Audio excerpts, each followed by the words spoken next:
মিক্সিৰ জাৰটোত টুকুৰাকৈ কটা বিটৰুট দিলোঁ, অকণমান পানী দি মিহিকৈ পেষ্ট কৰি ল'লোঁ। বাউলটোত 1.5 কাপ আটা ল'লোঁ, সোৱাদ অনুসৰি নিমখ দিলোঁ, মিহিকৈ কটা ধনিয়া পাত দিলোঁ, আজৱাইন অকণমান দি বিটৰুটৰ পেষ্টখিনি দিলোঁ, ভালদৰে সানি ল'লোঁ।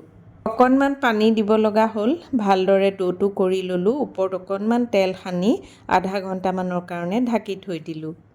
ডোটোৰ পৰা সৰু সৰুকৈ বল কৰিলোঁ, এতিয়া লুচিৰ আকাৰত বেলি গ'লোঁ। এটা ছাইড অলপ সময় বেলাৰ পাছতে কেইটামান বগা তিল ছটিয়াই দিলোঁ, আকৌ বেলি ল'লোঁ এইটো ছাইড।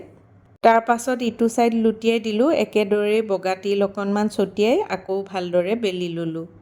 গোটেইকেইখন পুৰি এনেদৰে বেলি ল'লোঁ, বগা তিল অকণমান ছটিয়াই দিলে পুৰিকেইখন দেখিবলৈ খুবেই সুন্দৰ হয়। কেৰাহীত ৰিফাইন তেল গৰম কৰি ল'লোঁ, এখন এখনকৈ পুৰিকেইখন দি দিলোঁ, ভালদৰে ভাজ খোৱাৰ পাছত তেলৰ পৰা টুকি ল'লোঁ। হৈ গ'ল বিটৰুট পুৰি। ছোৱালীক দিলোঁ ব্ৰেকফাষ্টত আমলেটৰ লগত আৰু লগতে বানানা শ্বেক। এনেদৰে বিটৰুট পুৰিখন বনালে দেখিবলৈও সুন্দৰ হয় আৰু খাবলৈ যিহেতু যথেষ্ট হেল্ডিয়ে হয়। এবাৰ ট্ৰাই কৰি চাব। আজিলৈ আহিছোঁ, বাই।